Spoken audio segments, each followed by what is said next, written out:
बिस्मिल्लाहिर्रहमानिर्रहीम, अस्सलाम वालेकुम। आप देख रहे हैं रूबरू और मैं हूं मुनव्वर अतीक। नाज़रीन मोहतरम, आज ईद का दिन है और सबसे पहले तो मेरी जानिब से आपको ईद मुबारक। और आपकी खुशियों को दोबाला करने के लिए आज जो शख्सियत हमारे साथ मौजूद हैं, जो लोग भी टीवी स्क्रीन से वाकिफ़ हैं वो उस शख्सियत से बेपनाह मोहब्बत करते हैं, बेपनाह प्यार करते हैं। प्राइड ऑफ परफॉर्मेंस हैं जनाब फिरदौस जमाल साहब। बहुत शुक्रिया सर, आपने वक्त दिया। सबसे पहले तो ये फरमाइएगा कि आज चूँकि ईद का दिन है, खुशियों भरा दिन है, लेकिन ये ईद गुज़श्ता ईदों से ज़रा मुख्तलिफ है। किस तरह से देख रहे हैं, किस तरह से आप इन खुशियों में लोगों के साथ शामिल होके, घर में जो लोग इस वक्त कैद हैं, जो इस कोरोना वबा की वजह से उस तरह से, बल्कि ईद में तो कहा जाता था कि ईद का मकसद ही गले मिलना, हाँ, ईद का दिन है और गले हमको लगा कर मिले, तो वो तो बिल्कुल बेकार हो गया। किस तरह से देख रहे हैं गुज़श्ता ईदों से इसका तकाबुल अगर करते हैं, और ये ईद किस तरह से आई है और किस तरह से आइंदा आने वाली ईदें आएंगी, क्या हमें करना चाहिए? ये ईद बस ऐसी है कि अगर ये अल्लाह की तरफ से है तो मैं नहीं समझता कि जो गफूर है, रहीम है, जो रज़ाक है, वो अपने बंदों के साथ ऐसा कर सकता है। वो कहते हैं ना पंजाबी में कि असी तो खिडौने हैं ओदे। क्या बात है, हम तो अपने रब के खिलौने हैं। अपने खिलौनों को खुद कोई तोड़ता है? सवाल ही पैदा नहीं होता। तो मेरा नहीं ख्याल, इसमें मेरा डाउट है कि अल्लाह तबारक व तआला जो है हमें बंदों को, जबकि उसका हुक्म है कुरान में बार बार कि कूलू लिन्नास हुस्ना, लोगों से अच्छी बात करो और लोगों के करीब आओ, और हमने तुम्हें एक दूसरे के लिए पैदा किया है, एक दूसरे का साथ दो, एक दूसरे की मदद करो, एक दूसरे से मोहब्बत करो। ला ईमान इल्ला मोहब्बत अल्लाह, मोहब्बत के बगैर तो ईमान नहीं है। बेशक, और तो पूरी बेस जो है इस्लाम की इसी के ऊपर ही है, मोहब्बत पे है। तो ये गले मिलना, हाथ मिलाना, एक दूसरे को चूमना, ये मोहब्बत है। तो क्या अल्लाह चाहेगा कि मतलब है मेरे बंदे एक दूसरे से मोहब्बत ना करें? ये सवाल है एक। लेकिन गफूर और रहीम अगर ज़हन में है, इसमें ये भी तो कहा जाता है ना कि चूंकि हम इतने ज्यादा अल्लाह ताला से दूर होते जा रहे थे कि थोड़ा सा तो टाइट करना था उसने। ये एक कॉन्सेप्ट है। मेरे नजदीक तो मैं कहार और जब्बार कभी भी मैंने नहीं पुकारा। सुभान अल्लाह, क्या बात, नाम तो है। मैंने तो गफूर और रहीम है, रहमान है, मेहरबान है, रहम करने, बिस्मिल्लाहिर्रहमानिर्रहीम, बेशक रहम करने वाला मेहरबान है। वो मेहरबान अपनी खासियत कैसे बदल देगा? अल्लाह वो कहता है ना गरम कि अल्लाह तबारक व तआला अपनी, कुरान कहता है अल्लाह तबारक व तआला अपनी सुन्नत तब्दील नहीं करता। तो मोहब्बत और रहमानियत ये तो उसकी सुन्नत है।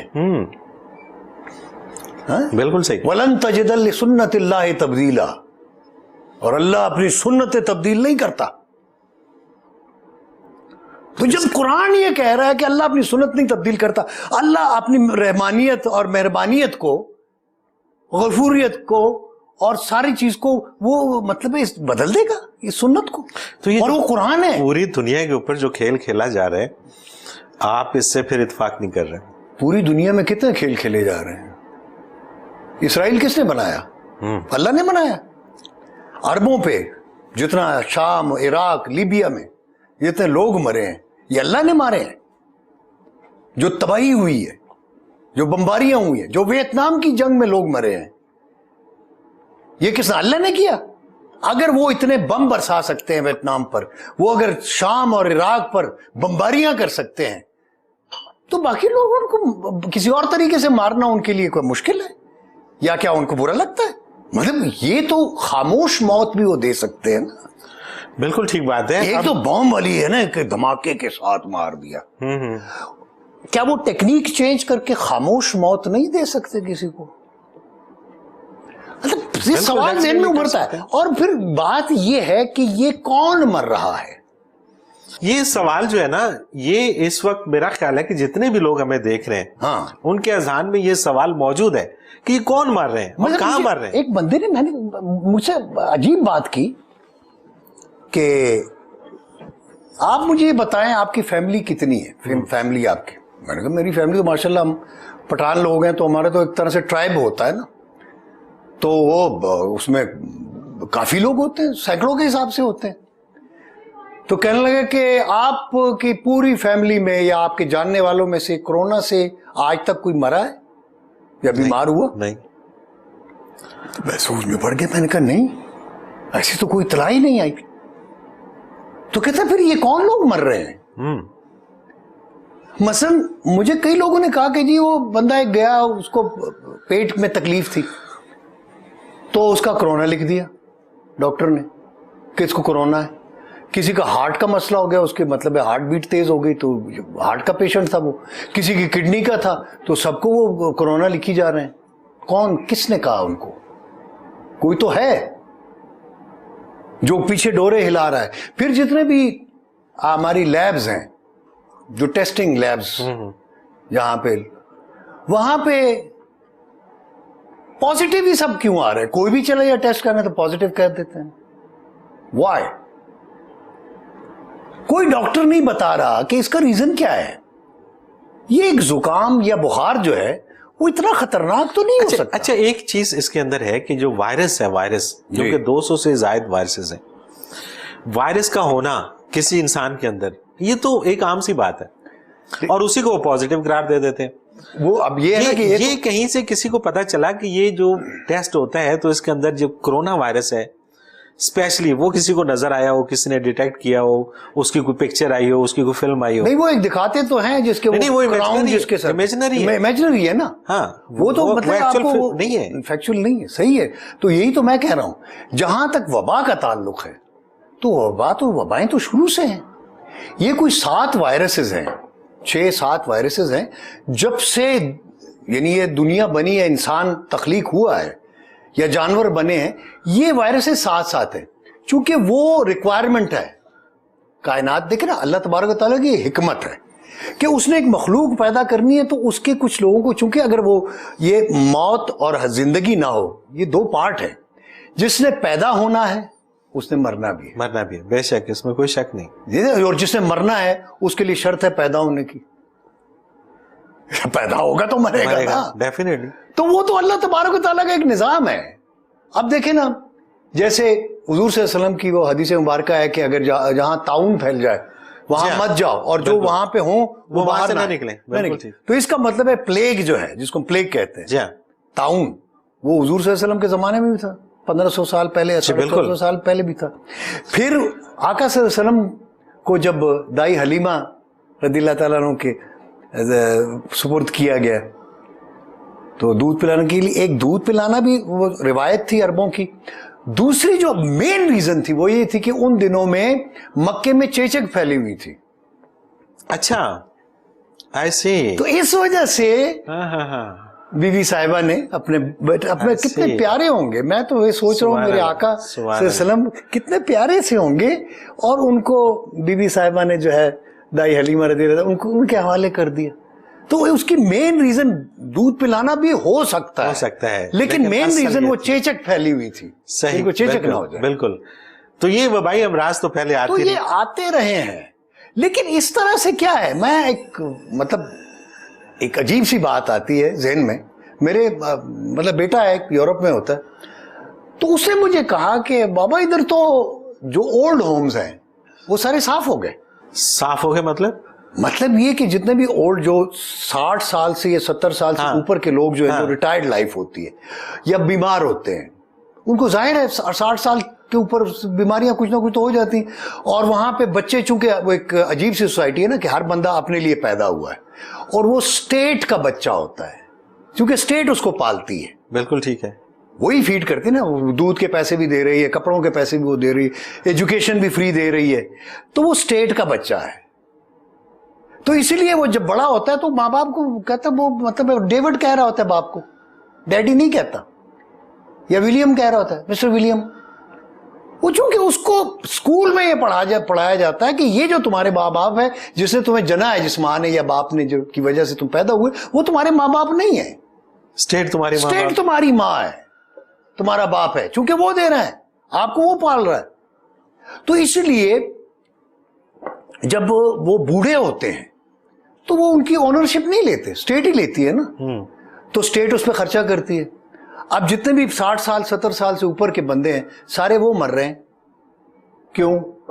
क्योंकि उन पे अरबों डॉलर और पाउंड्स खर्च होते हैं। आई सी, वो जो और जो जितनी भी मतलब है जो वेलफेयर की उनके ऑर्गेनाइजेशंस हैं, सबसे ज्यादा दुनिया में बिल गेट्स है। बिल्कुल ठीक बात है, वो डोनेशन सबसे ज्यादा डोनेशन वो देता है ना।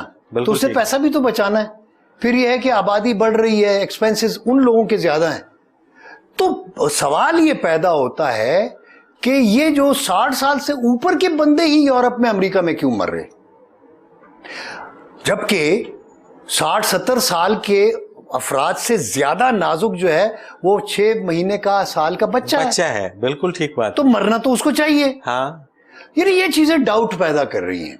फिर ये है कि लॉकडाउन जो हुआ है, यानी बंदे को बंदे से दूर, वो जो आपकी बात थी कि ये जो ईद मिलना है, वो असल में बंदे को बंदे से दूर कर रहे हैं।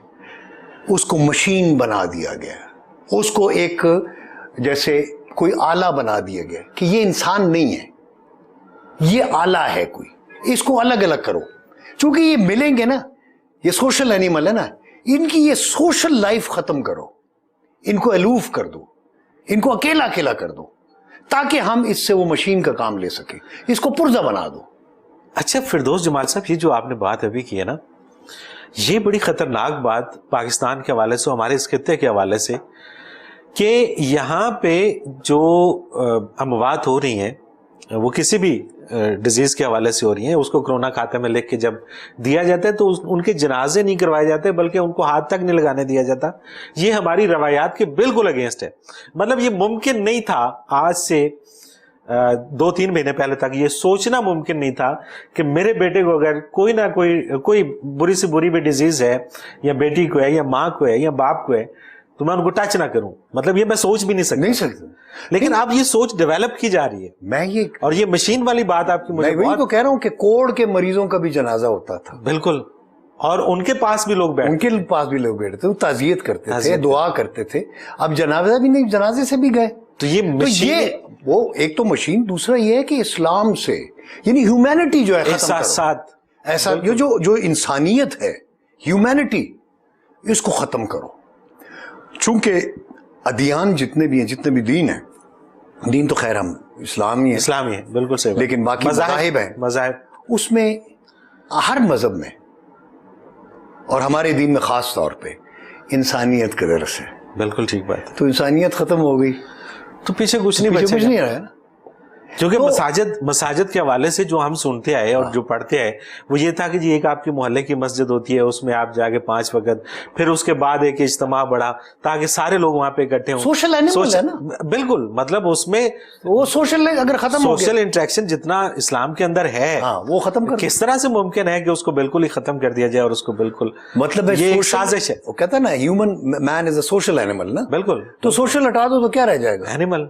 और जिनकी आप मिसाल दे रहे हैं, वो बिल्कुल एनिमल की तरह काम कर रहे हैं, गधों की तरह काम कर रहे हैं। और एनिमल उनका काम है कि बस वो सही बात है कि स्टेट के बच्चे हैं, स्टेट उनसे काम लेती है, जब वो फारिग होगा फारिग। मैंने एक यूरोपियन से ऐसे सवाल किए, मैंने कहा यार आप में और जानवर में कोई फर्क नहीं है। बिल्कुल वैसे ही, मतलब जानवर की और आपकी जिंदगी में क्या बराबर फर्क नहीं है।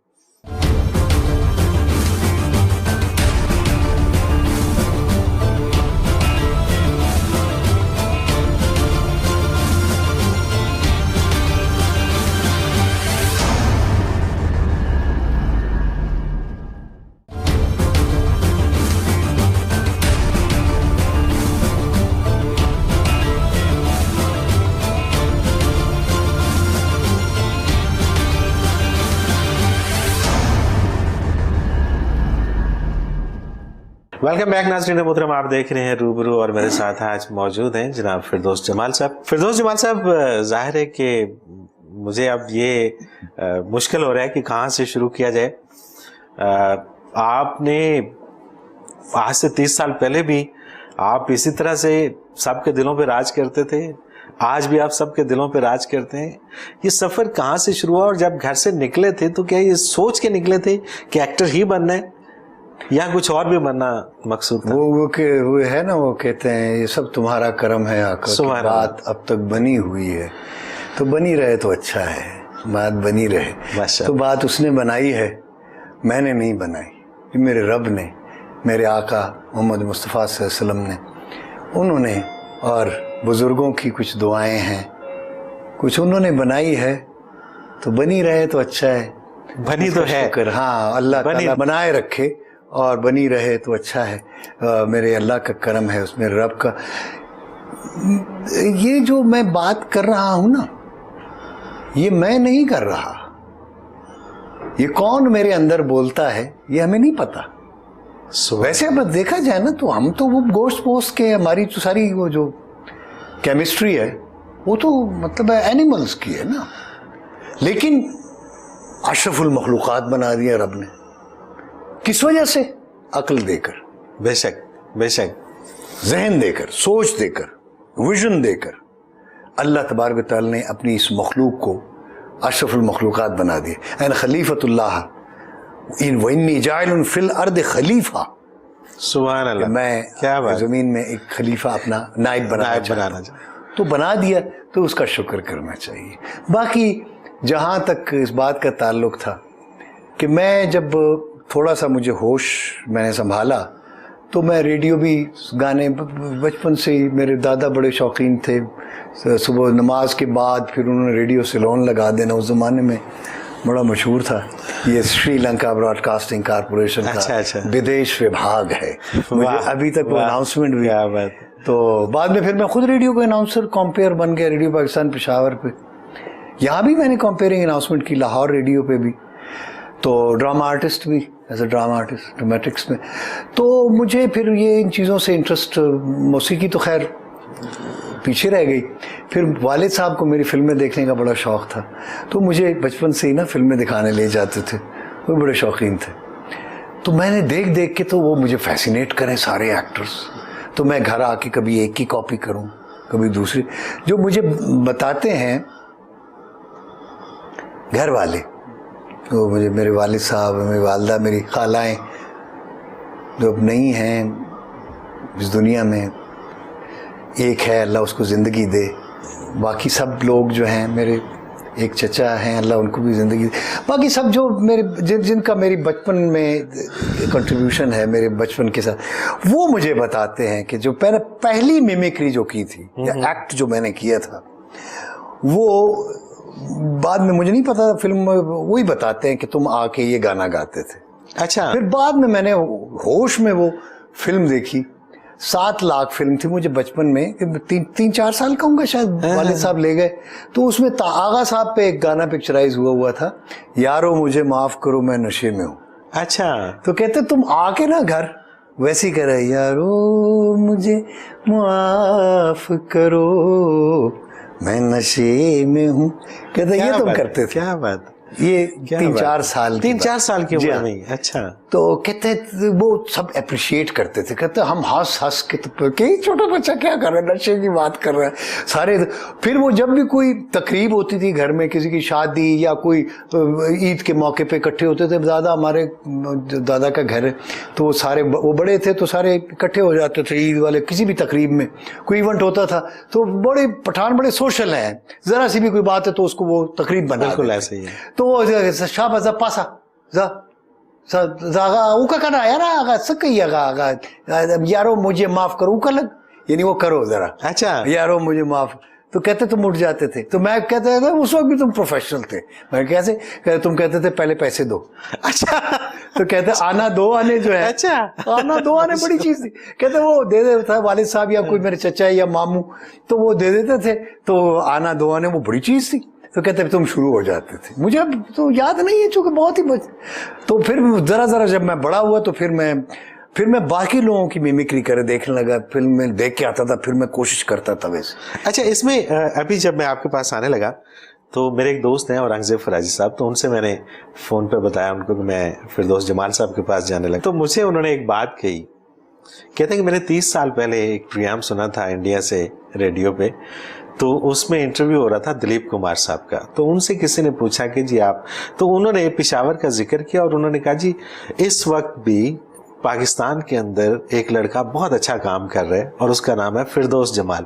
अब दिलीप साहब जब ये कहें कि फिरदौस जमाल पाकिस्तान के अंदर बहुत अच्छा काम कर रहे हैं, तो ये बहुत बड़ी बात है। अच्छा, अब लोग जो हैं, अब जिन लोगों से मैं बात करता हूँ वो कहते हैं जी हम फिरदौस जमाल को देख के, उनको सुन के, उनको उनके पुराने ड्रामे देख के हम सीखते हैं। तो फिरदौस जमाल जब इस फील्ड में आने लगा था तो किन लोगों को देख के तो वो सीखता था? मेरी दिलीप साहब के बारे में ये था कि उनकी तस्वीरें, चूंकि जब मैं होश संभाला, चूंकि बहुत छोटा था मैं जब मैंने आन वालिद साहब ने दिखाई थी मुझे तस्वीर महल, एक सिनेमा पेशावर में होता था। बाद में उसके सामने एक स्कूल है, high school number 3 Islamia high school, उसमें फिर मैं मिडिल में फिर मैं वहाँ गया था, 7th में ये बानामाड़ी स्कूल में मैं पढ़ा हूँ 6ठी तक, फिर 7वीं में वहाँ पे।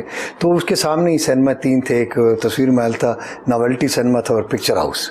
सही। तो मेरी क्लास से वो सारे बोर्ड नज़र आते थे 7th में, तो बोर्डों पे वो तस्वीरें बनी हुई, तो मैं कम किताब की तरफ कम देखता था, उधर ज़्यादा देखता था। तो वो बस यहाँ तक कि मैं खैर दिलीप साहब की जहाँ तक बात है ना, वो मैंने वो आन देखी थी, तो बस एक हल्का हल्का सा, बस उनकी तस्वीरें फिर बाद में दिखाई मुझे। फिर मेरे वालिद साहब जो दादा जो बातें उनके बारे में, उनकी फिल्मों के बारे में करते थे, मैं बड़े गौर से सुनता था। तो दिलीप साहब को मैंने लोगों से सुना। अच्छा। फिर मैंने उनकी, हाँ, तो उस ज़माने में VCR तो था नहीं, 65 में फिल्में बंद हो गई थी। हाँ, तो 65 में मैं था गालिबन 11 साल का था, तो मतलब कितने, 4th-5वीं में हूँ, हाँ, 6ठी में हूँ। यही। तो बस वो फिल्में बंद हो गई थी, उसके बाद हमारे देखने का मौका नहीं मिला दिलीप साहब को। तस्वीरें देख के उनकी, फिर ऑडियो सुन के, कैसेट फिर आई मुग़ल आज़म की, वो मैं सुनता रहा। फिर पहली बार मैंने दिलीप साहब की फिल्म देखी तो पता चला कि जी लाहौर में अमृतसर टीवी से चलेगी मुग़ल आज़म। जी हाँ। तो मैं पेशावर में था उन दिनों, मैंने कहा जी मैंने जाना है फिल्म। और टीवी खत्म हो गए थे यहाँ हर रोड से भी, और हर मैं जनाब पहली बार फिर आया लाहौर। सही। वो पहले, उससे पहले एक बार आया था, लेकिन वो थोड़ा सा स्टूडियो वीडियो देख के अच्छा। मैं चला गया था, दोस्त के साथ आया था, वो फौत हो गए बेचारे, आरिफ ज़ेबाई। तो फिर मैं मतलब काम शुरू कर दिया था मैंने, रेडियो पे मैं कर रहा था एज ए अनाउंसर कंपेयर, और टीवी पे अभी थोड़े छोटे मोटे रोल कर रहा था। पेशावर में नहीं बना था टीवी उन दिनों, पिंडी टीवी से हम करते थे, ब्लैक एंड वाइट का ज़माना। सही। तो मैंने कहा वाले साहब से, माँ से, मैंने कहा मैंने जाके देखना दिलीप साहब को।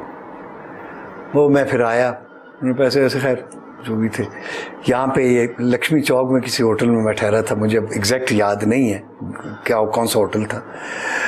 तो होटल में फिर आके मैं मिला उनसे, चूँकि MNH ने मुझे कहा था कि जब आप आओ लाहौर, कभी इनको मुझे फ़ोन आ चुका था। अच्छा। पेशावर टीवी बन गया था, सॉरी, पेशावर टीवी बन गया था। पेशावर टीवी के किसी पश्तो ड्रामे को देखा था मोहम्मद निसार हुसैन ने। अच्छा अच्छा। एक मोहम्मद सौफ साने और ड्रामे। तो फिर एक मोहम्मद सौफ साने के एक ड्रामे के लिए उन्होंने मुझे फ़ोन किया था, मुझे नहीं किया था, उन्होंने, मोबाइल तो होता नहीं था।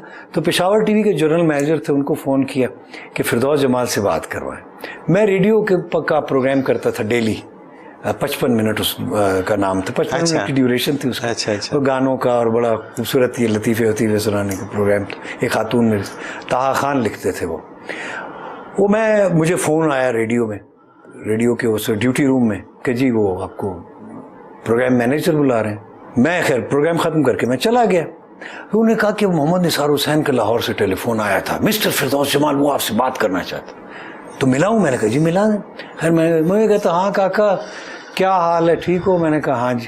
तो यार वो मैंने तुम्हें एक ड्रामे में कास्ट करना है, एक मोहम्मद सौफ साने का एक ड्रामा। तो मैंने कहा जी उन दिनों मेरा एक सीरियल चल रहा था पेशावर टीवी से पश्तो का, वो रखी ला रही गुमशुदा राहें, सही। मैंने कहा जी वो मैं एक सीरियल आजकल मेरा चल रहा है इधर, तो ये मैं इसकी रिकॉर्डिंग ख़त्म करके तो फिर मैं आ सकता हूँ। कहता अच्छा चलो, जब तुम फारिग हो जाओ तो आ जाना। तो ये मीनवाइल पता चला जी मुग़ल आज़म चल रही है। मैंने कहा चलो बहाना अच्छा है, मैंने कहा चलो फिल्म भी देख लूँगा और MNH से ही मिल लूँगा, लाहौर TV। खैर जी मैं दिन में मिला, उनके पहले आया तो उनसे मुलाकात हुई, बड़े प्यार से मिले। उन्होंने कहा काका वो तो खैर अब कोई स्क्रिप्ट आएगा तो फिर मैं आपको बुलाऊंगा। मैंने कहा ठीक है। शाम को मैं जनाब फिर हम बैठ गए होटल में, तो इंतजार में कि कब कमरे में तो था नहीं ना एक वो होटल भी ऐसा था कि वो जो नीचे रिसेप्शन वगैरह रेस्टोरेंट था वहीं पे था। अब वहाँ तिल धरने को जगह नहीं, मुझे खैर उन्होंने क्योंकि मैं गेस्ट था तो दे दी। लो जी मैं बस एक ख्वाब ही देखता रहा। दिलीप साहब जब आए और मैंने और मधुबाला को मैंने देखा, मैंने कहा पृथ्वीराज को, मैंने कहा सुभान क्या कैरेक्टराइजेशन है। अच्छा पृथ्वीराज मैंने पहली बार उनका भी ताल्लुक पेशावर से, पेशावर से, और मधुबाला का भी, मधुबाला का हाँ, आपका पीरपियाई की है। पेशावर बड़ी जरखेज जगह है इस हवाले से। वो इसीलिए ना वो जो ठंडे और मीठे पानी के चश्मे संगलाख जमीनों से निकलते हैं। क्या बात है, क्या बात है, वाह तो इस वजह से वो बस वो पहाड़ से जो चश्मा निकलता है ना जी, वही फिर दरिया काबुल बनता है और वही फिर दरिया सिंध में फिर सिंध की वादी, और तो वो सिविलाइजेशन। मैं उस दरिया के साथ साथ चला, फिर दरिया सिंध के, तो मैं सिंध फिर समुंदर तक पहुंच गया। क्या बात है, आजकल आप समुद्र के बिल्कुल करीब, आजकल समुद्र के पास ड्रामा हो रहा है। अच्छा ये बताइएगा कि जाहिर बात है कि इंसान जब कामयाब हो जाता है तो लोग सिर्फ उसकी जो जितनी भी सक्सेस है उसी पर नज़र होती है। कई सारे फेलियर भी ज़िंदगी में आते हैं। आपकी ज़िंदगी में कोई फेलियर आए? बहुत ज़्यादा, इतना कि बाज़ औक़ात तो मुझे, जब मैं इस्टेब्लिश भी हो गया था, मुझे लगा कि उस ज़माने में ये था ना कि टीवी, रेडियो और थिएटर इतना वो मतलब पैसे नहीं थे, काम बहुत था, अच्छा पैसा नहीं था। तो बाज़ औक़ात फाका भी होता था, बाज़ औक़ात ऐसे भी मराहिल आए कि बीवी ने सुबह कहा उठ के कि वो नाश्ते के पैसे नहीं हैं, तो नाश्ता बच्चे भूखे, उन्होंने स्कूल जाना है। तो मैंने कहा मेरे पास भी तो नहीं है। मैं अच्छा आज न जाने दो बच्चों को, बच्चे छोटे थे बहुत, स्कूल गोइंग अभी शुरू में ही। मैं कुछ करता हूँ, मैं निकलता था सुबह सुबह कहीं किसी दोस्त के पास जाके कि यार 100-200 रुपए दे दो, ये भी वक्त आया है। अच्छा हाँ, तो डेस्परेट भी बड़ा हुआ मैं, डिसअपॉइंट भी, चूँकि मैं ख्वाबों में रहने वाला एक इंसान हूँ। मैं ख्वाब बेचता हूँ, ख्वाबों में रहता हूँ, मेरा कारोबारी ख्वाब बेचना है। जैसे वो एक गुजरे हैं हज़रत जुनैद बगदादी हैं, तो वो महल बेचा करते थे। क्या बात, क्या बात। तो हारून रशीद की बीवी ने महल खरीद लिया और वो फिर रात को बिल्कुल ख्वाब में आया, फिर हारून रशीद गया, उसने कहा नहीं अब नहीं, अब देख के तो अब आधी बादशाह लूंगा। हारून रशीद से कहा, क्या बात। तो मैं भी ख्वाब बेचता हूँ, वो जन्नत तो नहीं, महल वो नहीं बना सकता, लेकिन ख्वाब बेच। तो ख्वाबों में बंदा डिसअपॉइंट भी बड़ा होता है, क्योंकि कुछ लोग ख्वाब लेने वाले नहीं होते हैं, वो मटीरियलिस्टिक होते हैं। वो कहते हैं यार नकद दे दो, हाँ, मुझे ख्वाब ना दिखाओ। बिल्कुल। तो वो फिर बड़ी डिसअपॉइंटमेंट होती है। तो बड़ी डिसअपॉइंटमेंट भी हुई, लेकिन फिर अल्लाह ने सहारा, मतलब मेरी ज़िंदगी ऐसी, मैं आपको वाक़या एक सुनाता हूँ, और ये मेरी पूरी ज़िंदगी का एक फ़लसफ़ा बन गया। मैं छोटा सा था, मैं स्कूल जब हाई स्कूल में 7वीं में मैं गया, तो प्राइमरी से 7th में, तो हाई स्कूल में चला गया था। तो वहीं हमारी शॉप भी थी वाले साहब की, बिजोड़ी गेट के बाहर, 2 दरवाजे उसको कहते, काबली गेट के साथ ही। तो जब हम रहते थे भानामाड़ी में, हमारा रामदास बाज़ार में मैं पैदा हूँ, पैदाइश मेरी रामदास बाज़ार की। तो रास्ते में डबगरी की एक नहर है, नहर। तो गर्मियों के दिन जब मैं देखता था तो बच्चे छोटे छोटे डाई, वो ऊपर से डाई लगा के वो नीचे वो सड़क के नीचे से वो जाती थी, तो ऊपर से वो साइफन निकलता था, तो ऊपर से बच्चे नहा रहे हैं, छोटे छोटे बच्चे। तो मुझे तैरना नहीं आता था। मैं रोज देखूं कि यार क्या बात है, ये छोटे बच्चे तैर सकते, मैं क्यों नहीं तैर सकता। एक दिन गुस्सा आया, मैंने किताबें रखी, स्कूल से जब वापस जाता था घर छुट्टी के बाद, तो मैंने वो जो कमीज होती है, हाँ। तो वो कमीज को बना के ना उस लंगोट सा बांध के मैंने डाइव मार दी, जैसे बच्चे मैंने ही मार दी। अब मुझे जब नीचे गया तो अब समझना है कि मैं क्या करूं, डूबने लगा, पानी अंदर चला गया। तो यूं वो करके हाथ मैंने मारे तो ऊपर आ गया, बाहर आ गए। अब फिर मैंने नहाना तो तैरना तो आता नहीं था, फिर मैं जनाब अब वो जाते जाते मेरे को पानी सारा अंदर चला गया और मैं डूबने लगा था। मतलब वो उसके वो जो साइफन के करीब में पहुंच गया। अगर वहां मैं चला जाता ना तो बस फिर ये फिरदौस जमान यहाँ ना होता, कहीं और होता, पता नहीं क्या होता। खैर एनीवे, पता नहीं कोई अल्लाह का बंदा था, उसने छलांग लगाई, उसने मुझे निकाला। बंदा था कोई जवान, उसमें हम छोटे थे, तो उसने निकाला मुझे, निकाल कर मेरा मुंह सारा पानी वानी उसने मेरा निकाला सारा करके। जब मुझे होश आया तो उसने मुझे थप्पड़ मारा। जब बोले दे टोप करे, मतलब जब नहाना नहीं आता तो छलांग क्यों लगा? तैरना नहीं आता, तैरना नहीं आता तुम। तो ये मेरी जिंदगी का फिर एक कि मैं डूबते डूबते मुझे कोई ना कोई बचा निकाल लेता है। क्या अल्लाह की रहमत कहीं से आती है। नहीं आते छलांग लगाने। मैं वो तो मैंने तो लगानी है, मैं तो वो फितरत है ना। बिल्कुल ठीक, बिल्कुल सही है। वो तो रिस्क तो मैंने लेना है। यानी कि जिंदगी में आपने रिस्क बहुत लिए, बहुत ज्यादा, और इसीलिए लेकिन उसके भरोसे पे। क्या बात, क्योंकि मुझे अल्लाह पे इतना तयक्कुन है, मेरा यकीन इतना है कि मुझे पता है कि उसने मुझे बचा लेना है। क्या और बड़ी बड़ी जो इसी तरह पूरी जिंदगी पूरा करियर जो है, मेरी लाइफ जो है, बड़ी बड़ी मेरी मुखालफतें हुई, बड़ी बड़ी दुश्मनियां मेरे खिलाफ, पूरा मीडिया, वो फिर चूंकि मैंने सच बोल देना है। वो एक दिन जमील फखरी अल्लाह जसीब करे, आर्ट्स काउंसिल में अक्सर भी लड़ाई हो जाती थी ड्रामे के दौरान, किसी न किसी से कोई नाजायज बात, किसी ने गरीब आदमी को थप्पड़ मार दिया, कुछ दे दिया, वो मैं अड़ जाता, ये इंसानियत। अपने लिए मैं नहीं लड़ा, दूसरों के लिए लड़ता। एक दिन मुझे जमील फखरी कहता है, बिठा के इधर आ पठाना, तू गाल सुनो, जरा ठंडा हो जा, जरा अपना ए गुस्सा घटा दे, ए पठान अंदरों कढ़ लै, एनू कढ़ लेगा, तेरे वर्गा एक्टर इत्थे कोई नहीं हैगा, जरा धीमा हो जा। ये मरहूम ने मुझे कहा, अल्लाह उसके करोड़ जन्नत नसीब करे। तो मुझे कहने लगा, पठाना बस कर दे, बस तेरे वर्गा एक्टर इत्थे कोई नहीं हैगा, जिन्ना तू चंगा एक्टर है। ये जरा तेरा गुस्सा है, मैं कहनी ते नाजायज कहता, तू की ठेका लिया है दुनिया। अच्छा, आप उस वक्त भी सच बोलते थे और आज इस सोशल मीडिया के दौर में भी आप सच बोलने से बाज नहीं आते। एक सच आपका बड़ा चल रहा है टीवी इस पे सोशल मीडिया पे, जो मायरा खान के हवाले से आपने कोई बोला था, उस पे बड़ी लोग बहस कर रहे हैं, उस पे थोड़ी बात करेंगे, लेकिन एक ब्रेक का वक्त है, ब्रेक लेते हैं नाज़रीन मोहतरम। फिरदौस जमाल साहब हमारे साथ मौजूद हैं, एक मुख्तसर कमर्शियल ब्रेक, हाजिर होते हैं, हमारे साथ रहिए।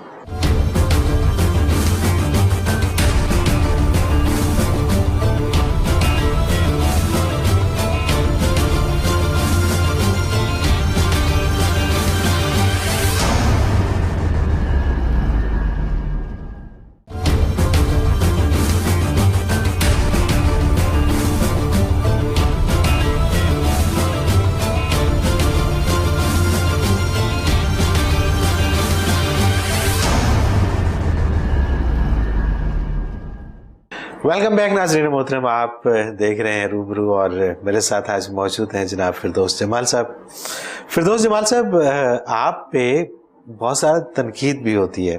अभी गुज़श्ता दिनों में आपने मायरा खान के हवाले से कोई बयान दागा और उसको ऐसा सोशल मीडिया ने रोला, तो बात तो बड़ी सच्ची थी, तो उसमें परेशानी क्या थी? हाँ, बात तो सच है, मगर बात है रुसवाई की। तो क्यों इतना लोगों को रुसवा किया मुझे? सच बोलने का जो है ना, बाज़-औक़ात वो भी आपकी रुसवाई का बायस बन जाता है, सच बोलना भी। तो इसलिए कहते हैं ना, ज़्यादा सच ना बोले कर। ये भी जमील फखरी में कहते हैं, मैं कहती हूँ मैं सच बोलने का ना बोल, ना सच क्यों बोलना। तो वो बहरहाल वो लफ्ज़ों के इंतखाब ने रुसवा किया मुझे, है ना। ठीक, तो शायद लफ्ज़ कोई गलत मैंने चुन लिए थे, शायद इस वजह से। बात मेरी सही थी। नहीं, बात तो आपकी ठीक थी, मेरे बात सुनी है, बात तो आपकी ठीक। मैं आपको बताऊं, बाज़ ख़वातीन जो हैं वो बहुत अच्छा रक्स करती, ठीक है। फिल्मों में जैसे एक एमी मनवाला थी, चमचम थी, बड़ी अच्छी डांसर्स थी, बहुत क्लासिकल। एक और भी थी जो सलमान साहब की बेगम थी, अभी भी है, अल्लाह उनको ज़िंदगी दे, उन्होंने एकेडमी वगैरह भी बनाई थी। तो लेकिन वो एक्ट्रेस नहीं बन सकी। बिल्कुल ठीक, सही नहीं।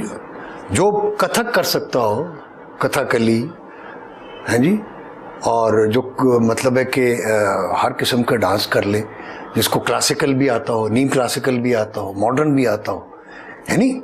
आज़ा की शायरी है ना, जो आज़ा की शायरी जानती है, यानी जिसको माइम, ये माइम है ना, माइम जिसको आती है, मसलन ये आंखों का अगर वो इशारा करती है, होंठों का ये करती है जी, बालों को यूं करके वो कर रही है, ये सारी लैंग्वेज है ना, इसको हम बॉडी लैंग्वेज कहते हैं। सही, उसको आती है तो उसको एक्टिंग आनी चाहिए ना, फिर वो एक्ट्रेसेस बड़ी क्यों नहीं बन सकी? ये सवाल है ना। बिल्कुल सवाल है, बिल्कुल सवाल है। इसी तरह मैडम नूरजहां, हाँ, अल्लाह नसीब करे, कितनी बड़ी सिंगर थी, बहुत बड़ी सिंगर थी। और जाने जी असी मर जाना सानू रोना 5 दरिया। बिल्कुल है जी, बिल्कुल। तो वो उसके मरने पे वाकई 5 दरिया रोए होंगे, बिल्कुल रोए होंगे। ऐसी खूबसूरत आवाज, लेकिन फिल्में नहीं कामयाब हुई, बिल्कुल नहीं। एक्ट्रेस मतलब इतना एक्सप्रेशन उनके गाने में था। हाँ, सही बात है जी, वो फिल्म में नहीं नजर आया। दिल वाले बुए अज मैं नहीं टोए, वे तू जब जब आवी चन्ना तारे दिलोए सुन। ये क्या बात है, सुरीली कि मतलब सफे मातम बिछा दे जी, ऐसे ही है, ऐसे ही था। लेकिन एक्ट्रेस नहीं बन सकी, कामयाब नहीं हो सकी। चांस मिला लेकिन कामयाब। इसी तरह कोई बहुत अच्छी मॉडल हो, हाँ, जरूरी है कि वो अच्छी एक्ट्रेस भी हो। हाँ, भैया कोई बहुत अच्छी एक्ट्रेस, अक्सर मैंने देखा है वो बहुत बुरी मॉडल होती, मतलब एक शोभा है ना, जी हाँ, डिपार्टमेंट है। अच्छा, फिर एक हीरोइन होती है, हीरोइन हीरो, ये कन्वेंशनल एक्टिंग है, ठीक है, क्यों जो हीरो है वो हीरोइन है, ये कन्वेंशनल बात हो, उन्हें वो रोमांस करना है, गाने वाने करना है, और वो मोहब्बत के सीन 2-4 करके, और वो रोना धोना, और ये वो ट्रेजेडी, जुदाई हो गई, फलाना हो गया, ये कन्वेंशनल। मतलब इसमें कैरेक्टराइजेशन नहीं है, ये हीरो हीरोइन जो है। हाँ, सही, बिल्कुल सही। मतलब उस हीरोइन को आप बना दें दाने भुनने वाली जो, हाँ, ये चीज क्या नहीं बन सकती। क्या बात है, क्या उस हीरो को जो सिर्फ गाने गाते, जो उसको आप गधा गाड़ी वाला बना दें, अरे वाह, नहीं बनेगा। अरे वाह, अरे वाह। लेकिन एक्टर को जो मर्जी बना दो। हाँ, ये तो स्टार में और एक्टर में ये फर्क है, गुड। मॉडल में एक्ट्रेस में ये फर्क है कि एक्ट्रेस जो है वो मतलब उज़मा आपा से आप कुछ करवा ले, रूही बानो को कुछ बना देते, आप खालिदा रियासत को कुछ बना देते। यार खालिदा रियासत का मैं आपको सच्चा वाकया बताऊं, अल्लाह उसे जन्नत नसीब करे। मेरा ख्याल था कि शायद वही उसकी बिगिनिंग जो कैंसर की हुई, शायद उस वजह से हुई हो। उसने एक्टिंग की खातिर कुर्बानी क्या दी। एक ड्रामा है धूप दीवार, आप वो जरूर देखें, ठीक है, वीडियो पे मिल जाता है। उसमें मदिया गौर भी अल्लाह नसीब करे वो थी, वो भी थी मेरे साथ, और खालिदा रियासत भी थी। MNH मोहम्मद निसार हुसैन वो अल्लाह नसीब करे, ग्रेट मैन। उन्होंने खालिदा को कास्ट किया एक रोल में। अच्छा, खालिदा की आवाज पतली थी, इस तरह से बोलती थी। उसने कहा कि खालिदा, MNH ने, निसार साहब ने कहा, खालिदा मुझे तुम्हारी भारी आवाज चाहिए। अच्छा, हाँ, क्योंकि ये पैसे वाली औरत है, मोहब्बत में नाकाम हो चुकी है, हाँ। फिर शादियां कई की, और हाई फाई अपर क्लास की है, तो सिगरेट भी ये पीती होगी, लेकिन हम शो नहीं कर सकते कि औरत उस जमाने जियाउल-हक का दौर के बाद तो सिगरेट और ये शराब वगैरह आप नहीं दिखा सकते। वो कहता हो सकते ड्रिंक भी करती हो, लेकिन हम बता नहीं सकते। तुमने अपने कैरेक्टर में अपनी ऑडियो से बताना है कि ये सिगरेट भी पीती है और ये शराब भी पीती है। क्या, तो उसके लिए ये ऐसी औरतों की आवाज ध्यान है, ये भारी होती है आवाज जरा। तुम्हारी आवाज पतली है, तुम एक्ट्रेस बहुत बड़ी हो, लेकिन इस रोल में मुझे भारी आवाज चाहिए। यार उस औरत ने क्या क्या नहीं किया अपनी आवाज को भारी करने के लिए, यहां तक कि वो 3 दिन तक चौक खाती रही। चौक लिखने वाला नहीं होता, वो ब्लैक बोर्ड पे वो चौक खाती रही ताकि आवाज भारी हो। और Oh आप my देखिए God. वो ड्रामा, ये होती है एक्ट्रेस। वाह वाह वाह, क्या बात है, ये कर लेगी, क्या बात, सवाल ही पैदा नहीं होता। ये है मेरा जो मतलब मेरा मैं कहता हूँ यार, आप मतलब गधे को घोड़ा, घोड़े को गधा ना बनाए, ना बनाए, ये हर बंदे को अपनी एक जगह पे रहने दें। मतलब एक फैन शिप ठीक है, हर कोई उसका फैन है, मतलब वो खूबसूरत है, जवान है, जो भी है, वट एवर चीज, या कोई भी है, ठीक है, आप फैन हैं उसके, लेकिन आप, मैं जिस पॉइंट ऑफ व्यू से बात कर रहा हूं वो और है, वो समझने की कोशिश किया जाए। बिल्कुल सही। जैसे स्टानिस्लावस्की कहता है, there is no greater torture than that experienced. Actor को एक्सपीरियंस्ड भी वो कहता है, एक जगह वो विर्चुओसो कहता है उसको, है गुनी, विर्चुस से ना, विर्चुओसो, दीज विर्चुओसोस आर, तो experience, there is no greater torture than that experience when the part played does not enter into the actor. Only to play the part is not enough. It is unbearable to represent something cloudy, strange and alien to you. ये कहते हैं, ये नाकाबिले बर्दाश्त बात है कि एक चीज आप एक बंदे को पेश कर रहे हैं और उसको आप खुद नहीं जानते, जो आपके लिए खुद अजनबी है, क्या बात, उसको आप कैसे पेश कर सकते हैं भाई? सवाल ही पैदा। अच्छा, ये हम सुनते थे पहले कि आज से कुछ 30 साल पहले अगर आप चले जाते हैं तो एक्टर बाकायदा तौर पे अगर उन्होंने भूख का या उन्होंने गुर्बत का कोई शॉट देना है तो 3-3 4-4 दिन वो रोटी नहीं खाते थे, वो अपने आप को उसमें करते थे। आज अगर हम पापा अलाउद्दीन को या आगा साहब को, आगा तालिश को एक्टर मानते हैं, बल्कि बड़े बड़े इवन बेग साहब, नदीम बेग, मोहम्मद अली, संतोष, ये दर्पण वगैरह, ये सारे कहते थे ना जी एक्टर वो है। अच्छा, हम नहीं, हम तो बस स्टार है, स्टार हीरो ये और चीज है, एक्टर और चीज है। एक्टर अपनी जात की नफी कर देता है, क्या ये दुर्वेशों वाला काम है। ये वो एक हमारे बाबा जी होते थे जिनके पास में बचपन में वालिद साहब मुझे लेकर जाते थे, वो गर्मी सर्दी में एक पतली सी चादर लेकर खुले आसमान के नीचे आग के अलाव के सामने बैठे होते थे। आंखें बंद होती थी और एक साइड पे एक कब्र खुदी हुई थी। तो मैं पूछता था, छोटा था मैं कहता बाबा जी ये के तो वो थे ये हसन अब्दाल के, वहाँ पे एक बड़ी दरगाह है, वहाँ से वो उनको हुक्म हुआ था कि आप जाएं, क्योंकि वो वहाँ पंजा साहब से वहाँ चश्मों से पानी मश्क में माशकी थे, भर भर के लाते थे वहाँ पे उस दरबार पे डालने के लिए। फिर उनको हुक्म हुआ कि छोड़ दो, जाओ पेशावर। अच्छा, तो मैं कहता था बाबा जी एक के, तो वो कहता था वही पिंडी वाली जबान में ना, पटवारी में, जात का है मेरी कब्र है, वो जात का है मेरी कब्र है। तो मैं कहता था कब्र क्यों तो आने खोदी है, तुसी तो जींदे हो, तो कब्र क्यों बढ़ाई है तुसी?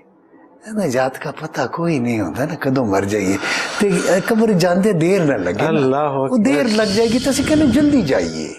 अल्लाह तो मैंने ऐसे दुर्वेशों के साथ भी, वो मेरे सर पे हाथ, उनकी गोद मैंने देखी हुई है, मुझे लिपटा लेते थे, जात का क्या हाल है, छोटा जस। तो मैंने उन लोगों को देखा हुआ जो जात की नफी करने वाले लोग, सेल्फ निगेशन वाले, कि जिन्होंने पहले कब्र बना ली। यानी पीर सदाओ को हांदे जड़े मरन तो पहले मर गए हो।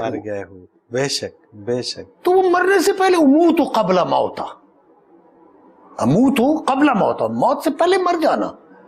तो पहले मर, ये जो हमारा काम है, ये जो एक्टर का काम है, अरे ये क्या यही बात, अरे क्या मरने बात, से पहले मरना होता है, अपने आप को मारना होता है, किरदार को सामने लाना होता है। वो बंदा दूसरा होता है, ये कोई और। करगस का जहां और है, शाहीन का जहां और है। तो वो मतलब है, करगस को मैं शाहीन कैसे कह दूं, पीतल को सोना कैसे। अच्छा, एक और चीज जो है ना आजकल, वो ये कहा जाता है कि जो आपका दौर था, वो पीटीवी का दौर था, वो एक चैनल का दौर था, और उस एक चैनल के अंदर जो भी बंदा कैमरे के सामने से भी गुजर जाता था, सुबह उसकी पहचान होती थी। आज जो दौर है, ये बहुत ही हजारों इसमें सोशल मीडिया के चैनल हैं, सैकड़ों इसके अंदर पाकिस्तान की बात की जाए तो टीवी चैनल्स हैं, कि जिनके ऊपर अपने आप को मनवाना बहुत मुश्किल है, बहुत टफ है, और ज़्यादा मेहनत और ज़्यादा कोशिश करनी पड़ती है। आपको इस दौर में उस दौर जैसा कोई एक्टर नज़र आता है? असल में ये वो है ना, स्टारडम का दौर है, चमक धमक का है, चमक धमक है, ठीक है, वक्त ही एक रोशनियां ज्यादा हैं, ग्लो में कोई है, मेकअप वेकअप ये वो फलाना ढमकाना, बनावट आ गई है जिंदगी में। ठीक है। मतलब आम जिंदगी में आपको बनना संवरना पड़ता है, आपको किरदार, आप जब जिंदगी में आप अपने आप को एग्जॉस्ट इतना कर दोगे तो कैमरे के सामने क्या करोगे। हाँ, मतलब है जो बंदा जिंदगी में परफॉर्म कर रहा है, मसलन घर में तो की गल है की माँ जी मैंने चाह दे दियो ना, मैं नहीं थकी हाँ, ते बाहर क्या हाल है आपके, ठीक है, नहीं मैं तो ऐसा नहीं है, अच्छा नहीं नहीं नहीं मैं तो, ये देखे ना, अब वो थक जाती है जिंदगी में परफॉर्म कर करके, मॉडलिंग कर करके। तो जब वो कोई किरदार करने को आते हैं तो वो चूंकि एक खास सांचे में ढली एक ट्रेनिंग है ना, जैसे हमारी ट्रेनिंग अलग हुई, पहलवान है वो अखाड़े में जाता है तो वो फिर कुश्ती उसको आती है, वो ताकत उसको आती है। इसी तरह कैरेक्टराइजेशन एक्टर भी है, वो अपने आप को तोड़ता है, मिट्टी बनाता है, फिर उसमें से कोई बंदा बना, अरे क्या बात है, क्या बात, फिर वो उसको पकाता है, फिर तोड़ता है, फिर दूसरा बंदा बनाता है।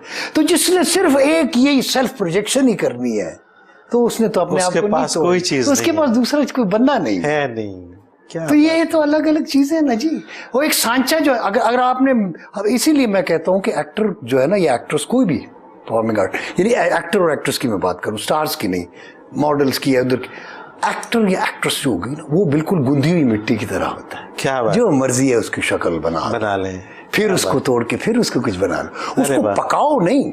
अच्छा, अगर आपसे मैं ये कहूं कि इस दौर के अंदर, आज के इस दौर के अंदर कुछ चंद नाम ले लें कि जो इस तरह के हैं कि जो गुंदी हुई मिट्टी की तरह हैं, उनको जिस तरह से आप बनाना चाहें बना लें। कोशिश करते हैं, काफ़ी एफर्ट मतलब, जैसे महमूद असलम करता है, ठीक है, वो सुहेल असगर कर, वो खैर तो हमारे नहीं, लेकिन ये तो आपके उस दौर के आ गए ना जी। आजकल ऐसे कोई नजर नहीं आ रहा। एक्चुअली वो ट्रेनिंग नहीं है, मसला वही है ना, वो लोग नहीं है, वो लोग नहीं है, वो जो बताते थे ना, वो जो मतलब वो यावर हयात नहीं है जो आपकी केमिस्ट्री तब्दील कर दे, वो एमएनएच नहीं है, वो अशफाक अहमद नहीं है जो आपके लिए लिखे मन चले का सौदा, बर्ग आरज़ू लिखे। मैंने एक बार कहा कि मुझे पूछना कि काका वो ड्रामा कैसा, उनका ही कोई प्ले मैंने किया था, तो कैसा सी, मैं कहा जी अच्छा सी, लेकिन लोग ही, अब मेरे जहन में ना लोग कहते थे यार तू ड्रामे कार वाले भी कहते थे बाबा ही बनना है, मैं कहा जी हर कोई कहता फिर अशफाक साहब तुहानू हर ड्रामे दे विच बाबा बढ़ा देंदे ने, कहने लगे बाबा किसी होर च है नहीं, है तेरे छे तेनू बढ़ा देना की कर, क्या बात है, क्या बात, मैं की करा यार फिर दोस्त, अरे वाह, किसी होर च बाबा है नहीं, तो पहले तो किसी होर च बाबा ले आओ ना, फिर वो कोई बन, फिर जो मर्जी बढ़ा। अच्छा, आपने बड़ी छोटी उम्र में और बहुत बड़े बाबे का किरदार अदा किया, वो कौन सा ड्रामा? बर्ग आरज़ू, बर्ग आरज़ू, जिसपे मुझे ज़ियाउल हक साहब ने फिर खत लिखा। अच्छा, I am the only actor I think जिसको किसी भी प्रेसिडेंट ने अप्रिसिएशन लेटर लिखा हो, क्या आप जैसे अदाकार पर फख्र है। और उस वक्त मेरी उम्र थी 25 से 26 साल। अच्छा, और मैंने 110 और प्राइड ऑफ परफॉर्मेंस भी आपको बड़ा छोटी उम्र में मिल गया, वो 30 साल की, 30 साल की। अभी तक किसी को इस उम्र में नहीं मिला? नहीं, मैंने नहीं शायद, I don't think so, maybe किसी सिंगर को मिला हो, but I think at the age of 30 या 32 या 31 होगा, 32, 86 में अनाउंस हुआ था, 87 में मार्च 23 मार्च को मुझे पहनाया गया था प्रेसिडेंसी में प्राइड ऑफ परफॉर्मेंस। तो अल्हम्दुलिल्लाह मेरी, मुझे ऐसी अल्लाह तबारक व तआला ने रफ़त नसीब की उस राफ़िउद्दरजात ने, अल्लाहुम या राफ़िउद्दरजात। अच्छा, आखिर में सिर्फ एक बात जानना चाहूँगा कि जाहिर है कि आप एक एकेडमी की हैसियत रखते हैं, लोग आपको देख के सीखते हैं, ये इतना जिसको कह लें कि कमर्शियल दौर जा रहा है कि जिसके अंदर अगर आप एक वाक़तन कोई एकेडमी बनाते हैं इस हवाले से, तो बहुत सारे स्टूडेंट आपको मिल सकते हैं कि जो एक्टिंग सीखने के लिए आपके पास आ सकते हैं। कभी ऐसा नहीं सोचा आपने? नहीं, कई बार सोचा, लेकिन तो एक बार बनाई भी थी मैंने। अच्छा में, अच्छा, वो कोई 2-3 महीने मैं चला पाया, उसके बाद मुझ में दिक्कत नहीं थी। क्या मसला, क्या उसमें क्या? वो 2 दिन एक तो वो आते थे सारे गरीब मातड़ किस्म के लोग, बच्चे। अच्छा, वो कहते थे जी सानू वो पैसे तो है नहीं, तो मैं कहता था यार कोई फीस दो, इसको जिसका किराया भी, हाँ, जारी बात है, वो तो लाजमी बात को उसका किराया इतना था, फिर वो उसका फर्नीचर वो जो उसको मेंटेन भी करना था, तो पैसे बेचारे आते थे नहीं। दूसरे वो जो आते थे वो भी खैर पैसे वैसे तो फीस तो मैंने कभी किसी से नहीं ली, लेकिन जब मैंने अकील रूबी साहब वाले रिसीव करे, उनको रखा हुआ था लिटरेचर पढ़ाने के लिए। अरे क्या बात। तो वो इंग्लिश लिटरेचर, उर्दू लिटरेचर और तैतुल लफ्ज़ वगैरह उर्दू, और मैं मतलब माइम और पेंटोमाइम के लिए मैंने एक और हमारे आर्टिस्ट हैं, पता नहीं वो बेचारे, उसको माइम बड़ी अच्छी आती थी, वो म्यूज़िक डायरेक्टर भी हैं और नाम अब मेरे जहन से निकल गया है, तो कंपोज़र भी थे, डांस बड़ा अच्छा करते थे, और माइम उनको, पेंटोमाइम उनको आती थी। तो माइम के लिए मैंने उनको रखा हुआ था, ड्रामेटिक्स के लिए मैं खुद फिर वो करता था। तो वो 2-3 दिन बाद ही वो लड़के कहते हैं जी आपने तो पढ़ाना शुरू कर दिया हमें। तो मैंने कहा यार तो पढ़ाई के अलावा तो ये आएगा नहीं। अच्छा। उन्होंने कहा नहीं जी है फलाना बन गया, फलाना एक्टर, तुसी किस तरह बने? मैं कहा यार मैं तो पढ़ के आया। अच्छा, मैं तो पढ़ रहे हैं, मैं तो किताबें ढूंढता था, एडमंड ड्योर की, स्टानिस्लास, लोग पूछता था यार साहब से, यार साहब किसी ने कोई किताब, हाँ फलाने किताब। मैं यहाँ पे इंग्लिश बुक हाउस जो है माल पे एक होता था पुराना, मैं तो मतलब किताबें ढूंढता रहता था। तो लोग कहता तू पागल है कि, मैं कह नहीं, उन्होंने क्या है लिखी। और जब वाकई आप माई लाइफ एंड आर्ट पढ़ते हैं या टेक्निक्स ऑफ एक्टिंग और या क्रिएटिंग अ रोल, 3 किताबें स्टानिस्लास की, बंदे का जहन खुल जाता है। क्या बात है, क्या बात। तो ये एक तो इसके लिए पढ़ा लिखा होना बड़ा ज़रूरी है, और बदकिस्मती से सारे जाहिल आ रहे हैं। दूसरा ये है कि रियाजत, फिर इसमें आपको मश्क करनी। मैं रास्ते पे भी जा रहा होता था ना, किसी काम के लिए सौदा लेने जा रहा हूँ, स्कूल जा रहा हूँ, तो मैं सोचता चला जाता था, लोगों को देखता था, वह कैसे जा रहा है, ये कैसे कर रहा है, ये कैसे बैठा हुआ है, दुकानदार को देख रहा है, ये ऑब्जर्वेशन मैं करता रहता था। बुढ़ा कैसे चल रहा है, ये बाबा कैसे। इसीलिए जब बाबा आया मेरे पास तो मैंने कई बाबे दे दी। क्या बात है, क्या बात है। एक बाबा नहीं, और ये ऑब्जर्वेशन आजकल आपको कहीं नजर नहीं आती। असल में यही तो बात है ना। अब वो कोई दाढ़ी मूछ लगवाना नहीं चाहता, और मैं तो कहता था यार तो अंदर से निकलेगा कैसे, बाबा कैसे निकलेगा अगर वो उसके अंदर इनहेल नहीं करेगा। ऑस्कर वाइल्ड कहता है ना, to reveal the art and conceal the art and the artist aim. सही बात।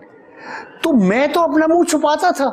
हाँ। मैं तो कहता था फिरदौस जमाल नजर ना आवे। तो आजकल ये गवारा वो कहते जी नहीं, मैंने तो मैं नजर आना चाहिए, मैनू नजर आना चाहिए। तू मैं हो गई तो फिर मैं तो फिर तो खत्म हो गया। तो फिर मैं करो। फिर वो देखो ना, मैं और मैं नहीं, इसमें बड़ा फर्क है। इसके लिए एक प्रोसेस है। एक जो मेमना होता है या बकरी है जी, वो मैं करती है, आखिर में छुरी उस पर फिरती है, ठीक है जी, गला काटा जाता है, इसका खून निकलता है, उसके गोश्त उसका उसी खाल उतारी जाती है, ठीक है जी, और उसका गोश्त पकता है, बटता है, उसकी खाल जो है, उसकी खाल को बल दे के तार बना देते हैं, उसको सुखाते हैं, खींचते हैं, उसके बाद वो जो रुई पिंजने वाला होता है ना, उसमें वो लगा देते हैं, वो जो इंस्ट्रूमेंट होता है जिससे रुई धुनते हैं। तो वो जो मैं करने वाला है, फिर उसकी आवाज निकलती है तू तू तू तू तू तू तू। क्या तो ये मैं से तू का ये सफर है। अल्लाह अकबर। इतना तो करे ना फिर। बेशक बेशक बेशक, नो डाउट, इसमें कोई शक नहीं है। और फिरदौस जमाल साहब, आपके साथ तो टाइम का पता ही नहीं चला, और जितनी भी गुफ्तगू की, मतलब अभी तो हम 2 घंटे 4 घंटे 10 घंटे भी तो हमारे ना नाज़रीन थकते ना माशाल्लाह। मेहरबानी आपकी। ज़ाहिर है कि प्रोग्राम मेरे का रब वक्त अपने इख्तिताम को पहुंच रहा है। आखिर में मैं चाहूँगा कि हमारे नाज़रीन को आप कोई पैगाम दीजिएगा ईद के हवाले से। एक तो ईद बहुत मुबारक हो, अल्लाह ताला आप सबको बहुत सारी खुशियाँ अता करे, बहुत सारी ईदें आप देखें और वाकई आपकी ईद हो। दूसरा ये कि अल्लाह आपको तमाम मुसीबतों से, बीमारियों से बचाए, और ख़ुसूसन जो आजकल जो ये कोरोना वायरस है, अब ये क्या है क्या नहीं है कैसा है, ये अल्लाह की तरफ से है या बंदे की तरफ से, जो भी है, लेकिन बहरहाल हुकूमत ये कह रही है, आला हुकाम कह रहे हैं कि जी एहतियात करें, फासला रखें। तो एक तो मास्क ठीक है, अगर एहतियात है तो जिसकी तरफ से भी है, अल्लाह मालिक है, अल्लाह ताला आप सबको ज़िंदगी दे, बस हिफाजत कर लें अगर वो कह रहे हैं तो। एक तो मास्क लगाएं, दूसरा ये है कि गले तो मिलना ही होता है, तो कोशिश करें कि ज़्यादा देर न मिल के तो बस पीछे हट जाएं और मास्क लगाए हुए, ताकि वो एक दूसरे अगर है तो, लेकिन मैं नहीं समझता। अगर कोशिश ये करें कि या तो फिर तसव्वुर में गले मिल लें जिस तरह हम कई बार मिले हैं, तो एक तसव्वुर भी होता है गले मिलने का, तो वो ईद का दिन है, गले हमको लगा कर मिलिए, तो तसव्वुर में मिल लें, या वैसे ही मोहब्बत प्यार मोहब्बत ख़त्म ना होने पाए। बस मेरी ये है कि चाहे कोरोना हो, क़यामत आ जाए, बंदा बंदे से अलग ना हो, बंदे की मोहब्बत ख़त्म ना हो। क्या बात। बस अपना प्यार दिल में वो बसाए रखो, एक दूसरे से प्यार करो, एक दूसरे की इज्जत करो, एक दूसरे का एहतराम करो, और बस यही है मेरा पैगाम जहाँ तक पहुँचे। क्या बात है, क्या बात है। फिरदौस जमाल साहब, बहुत शुक्रिया आपका, आपने हमारे लिए वक्त निकाला और इतनी खूबसूरत बातें आपने हमारे नाज़रीन के साथ शेयर की। नाज़रीन, इसके साथ ही आज के प्रोग्राम का वक्त अपने इख्तिताम को पहुँचा। मुनव्वर अतीक को इजाज़त दीजिए। अल्लाह हाफ़िज़।